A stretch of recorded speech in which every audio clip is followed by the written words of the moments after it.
Vamos para a 17ª frase. Os seres humanos são os verdadeiros vírus do planeta. É isso que é dito. Os seres humanos são os verdadeiros vírus do planeta. Vamos ver o que pensei sobre esta frase. Lembrei do que temos em 2 Pedro, capítulo 3. Mas o dia do Senhor virá como ladrão de noite, na qual os céus passarão com grande estrondo, e os elementos ardendo se desfarão, e a terra e as obras que nela há se queimarão. 2 Pedro, capítulo 3, versículo 10. Virá, entretanto, o Senhor como ladrão. O dia do Senhor virá como um ladrão. Virá para limpar este mundo. A expressão dia do Senhor refere-se a qualquer período em que Deus age em julgamento.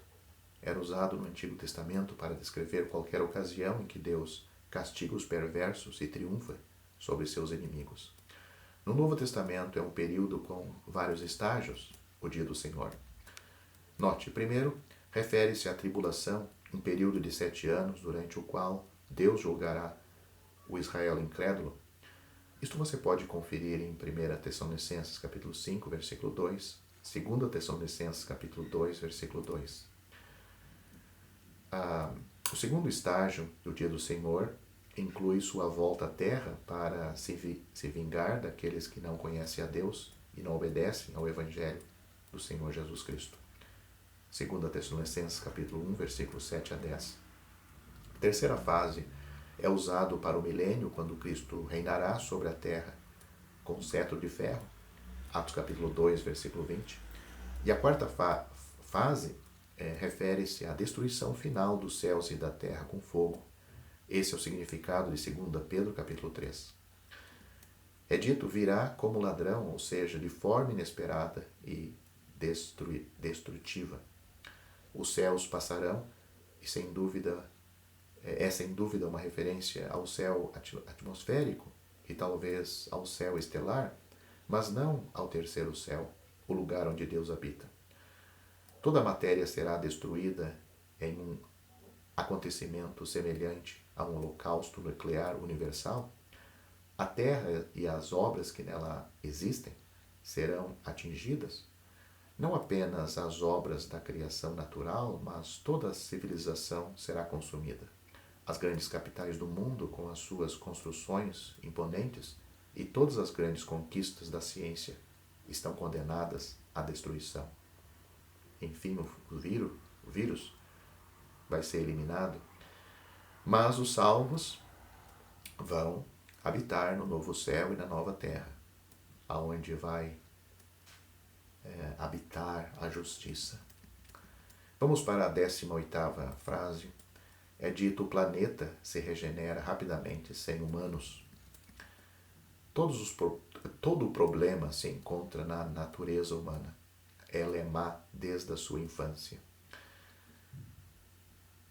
É interessante como o pecado estraga. E o pecado, a natureza, está no ser humano.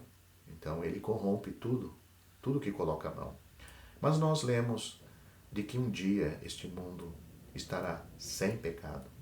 Nós lemos em João, Evangelho de João, capítulo 1, primeiro capítulo, versículo 29, é dito: Eis o Cordeiro de Deus, falando a respeito do Senhor Jesus, que tira o pecado do mundo.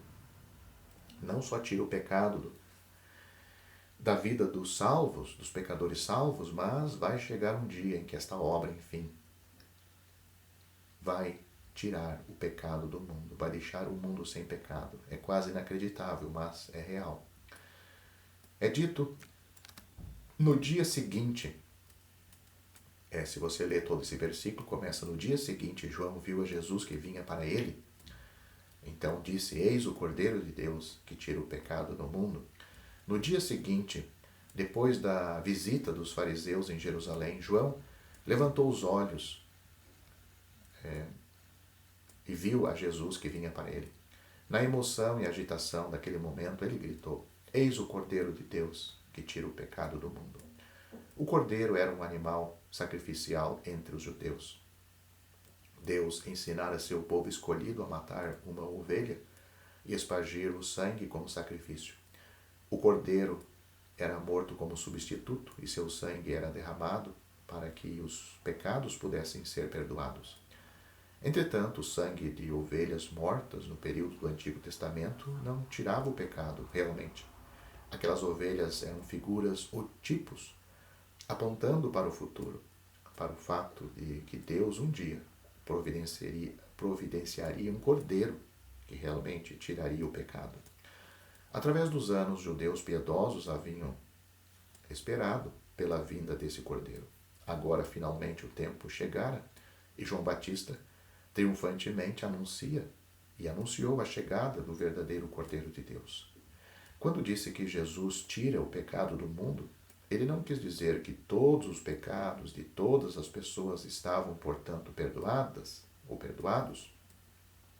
A morte de Cristo era o suficiente em valor para pagar os pecados do mundo inteiro, mas somente aqueles pecadores que recebem o Senhor Jesus pela fé como Salvador seriam perdoados. Este versículo que mostra a excelência da expiação cristã. Note, em primeiro lugar, é superior na natureza da vítima. Enquanto os sacrifícios do judaísmo eram animais irracionais, o sacrifício do cristão é o Cordeiro de Deus. Segundo, é superior na eficácia do trabalho. Enquanto os sacrifícios judaicos só traziam o pecado à lembrança a cada ano, o sacrifício do cristão tirou o pecado. Ele tirou o pecado pelo sacrifício de si mesmo. E terceiro, Cristo é superior no âmbito da sua operação. Enquanto a finalidade dos sacrifícios judaicos era o benefício de uma única nação, a finalidade do sacrifício de Cristo é para todas as nações. Tira o pecado do mundo. Hoje ele está perdoando pessoas em todo o mundo, mas vai chegar um dia em que essa obra de Cristo vai tirar o pecado deste mundo. A 19ª frase, a frase 19, diz: não estamos prontos para a pandemia.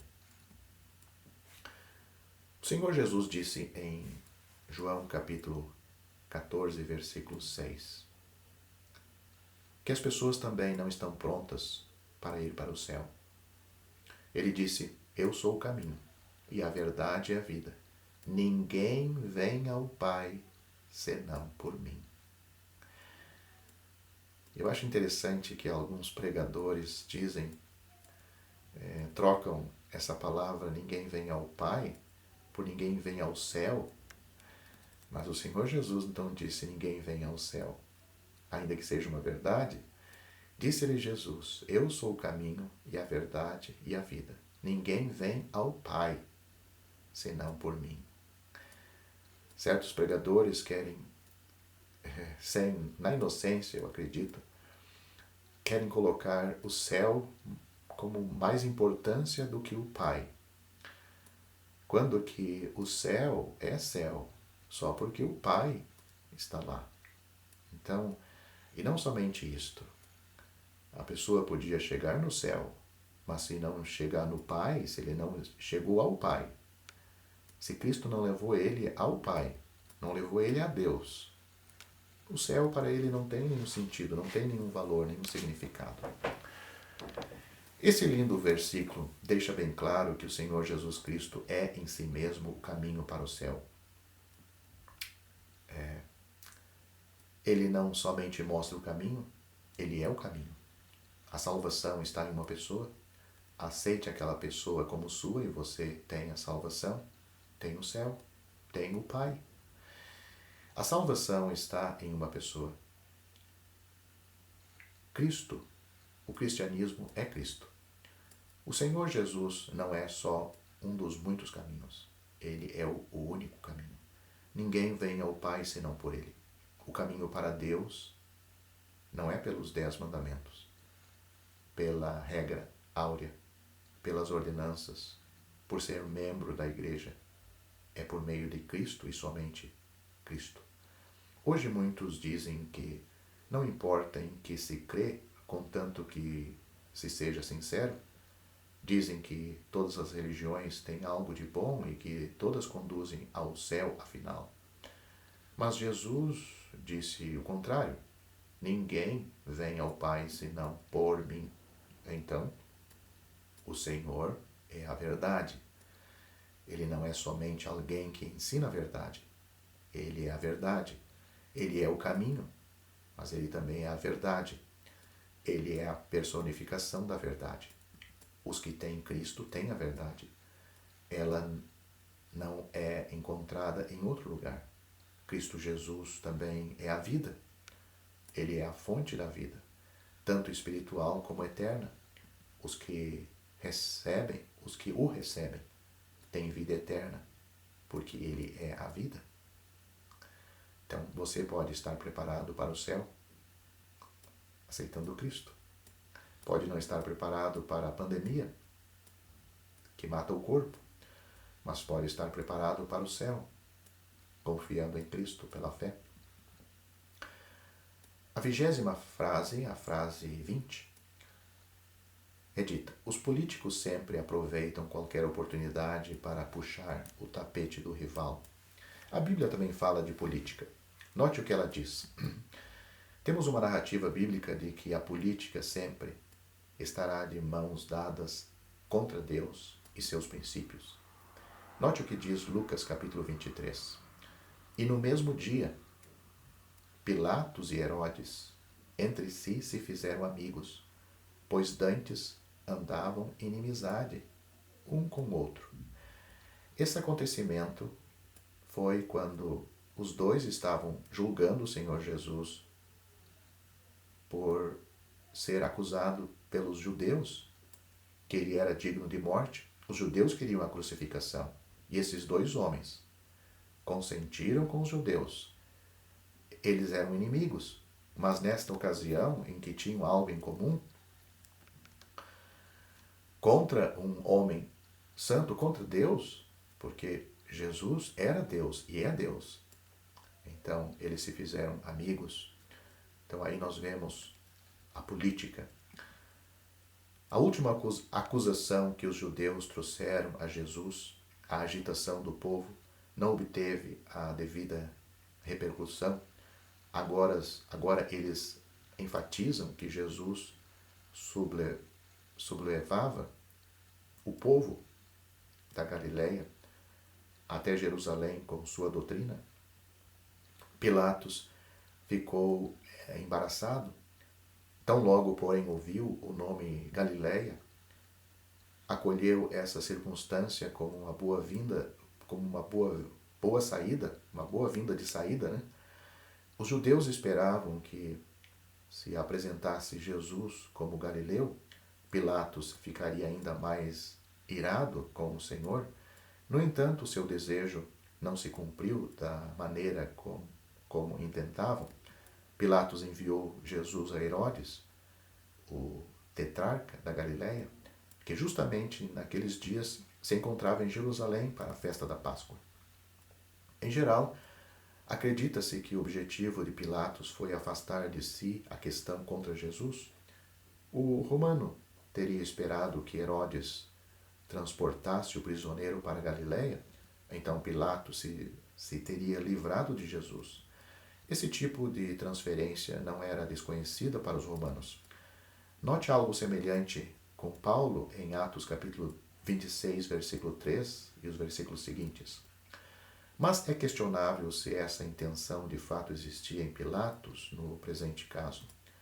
Em nenhum momento o governador indicou que tentava se livrar dessa questão, por mais aborrecedora que lhe fosse. É provável que Pilatos desejasse obter um parecer benévolo de Herodes para o acusado.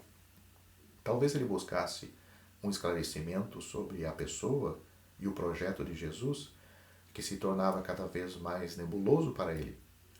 Por sabedoria política, Pilatos demonstrou certa gentileza a Herodes, entregando-lhe a decisão em uma questão tão relevante. Na circunstância de que Jesus se manteve calado perante Herodes, depreende-se que o Senhor não reconhecia o tetrarca como um juiz legal. Por essa razão, é compreensível que Pilatos nem sequer tenha ficado decepcionado após o retorno do Senhor. A impressão que o governador tinha do acusado também lhe fora comunicado pelo tetrarca. Leia Lucas capítulo 23, dos versículos 13 a 16.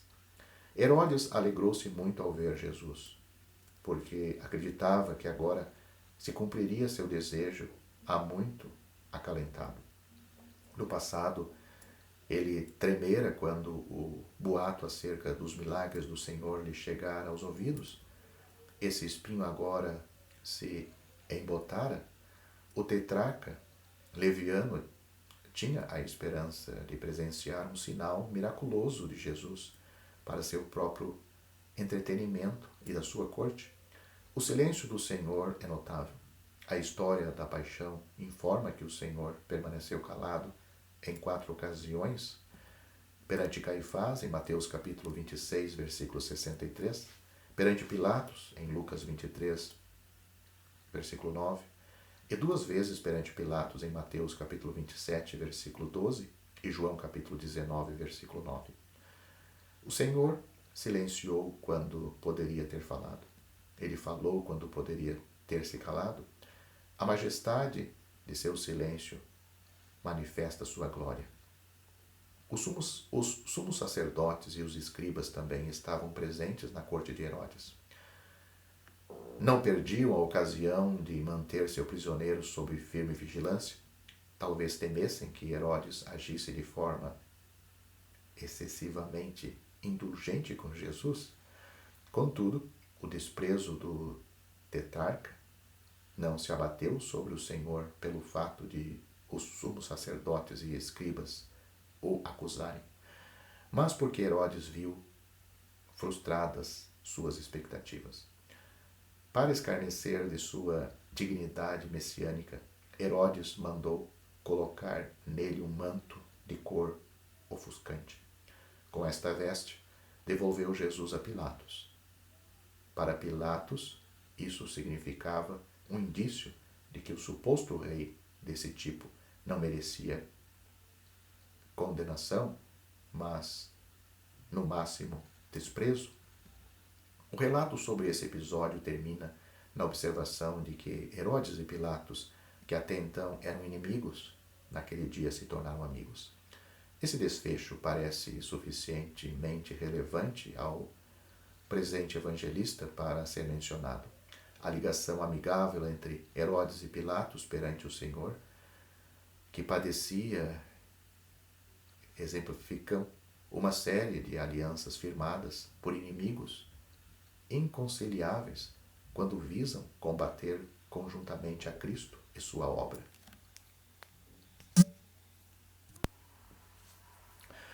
Esse aspecto da história da paixão representa um espelho claro de que, no curso da história, correntes intelectuais irreconciliáveis se uniram para derrotar a fé em Cristo pela incredulidade. Política, religião unida contra Cristo. Até inimigos se fazem amigos quando o assunto é Cristo, o seu povo, os seus ideais. Vamos para a última frase, 21ª, a frase 21. É dito, precisamos investir mais em saúde em vez de investir em bancos falidos. Vamos ver o que a Bíblia diz. O que o Senhor Jesus Cristo disse. Mas ajuntai tesouros no céu, onde nem a traça nem a ferrugem consomem, e onde os ladrões não minam nem roubam. Porque onde estiver o vosso tesouro, aí estará também o vosso coração. Mateus capítulo 6, versículos 20 e 21. Jesus contradiz todo o conselho humano para providenciar um futuro financeiramente seguro. Quando ele diz, não acumuleis para vós outros tesouros sobre a terra, está indicando que não há nenhuma segurança em coisas materiais. Qualquer tipo de tesouro material na terra pode ser destruído por elementos da natureza, traça ou ferrugem, ou roubados por ladrões. Jesus diz que os únicos investimentos que não estão sujeitos a perda são os tesouros no céu. Alguns estudiosos ensinam que a doxologia é adaptada de 1 Crônicas, capítulo 29, versículo 11, com propósitos litúrgicos. Trata-se de mera suposição. A forma tradicional da oração protestante é completamente justificável. Essa política financeira radical está baseada no princípio subjacente de que onde está o teu tesouro, aí estará também o teu coração. Se o dinheiro está num cofre seguro, então seu coração e desejo também estarão lá. Se seus tesouros estão no céu, seus interesses estarão centralizados lá. Esse ensino nos força a decidir se Jesus quis realmente dizer o que ele disse. Se ele quis realmente, então nos defrontamos com a pergunta: o que nós vamos fazer com os nossos tesouros terrestres? Se ele não quis dizer isso, então nos defrontamos com esta outra: o que vamos fazer com a Bíblia?